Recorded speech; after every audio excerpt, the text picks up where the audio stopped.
Hello everyone, guys আজকে আমরা খেতে বসেছি। আজকে আমার খালামণি বানিয়েছে হলো ফিরনি, এই যে ফিরনি ইয়েলো কালারের। তারপরে বানিয়েছে পুডিং, এই যে। তারপরে বানিয়েছে হলো চিকেন ফ্রাই। তারপর বানিয়েছে রুটি, পরোটা এই যেগুলো বানিয়েছে। তারপরে হাই, আমার খালামণি অনেক মজার মজার খাবার বানাইতে পারে। হ্যাঁ জি, এটা চিকেন বানাইতে পারে। চিকেনটা বেশি সুন্দর লাগছে। এখন আমরা খাবো। এখন খাই আমরা। দাঁড়া, আমার খাই না। তুমি এই সাইডে বসো।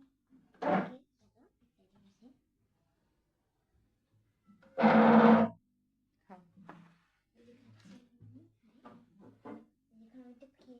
খেয়ে নিই, একটু খেয়ে দেখি কেমন হয়েছে। খুব ইয়াম্মি। টাটা, একটা টাটা দিয়ে দাও।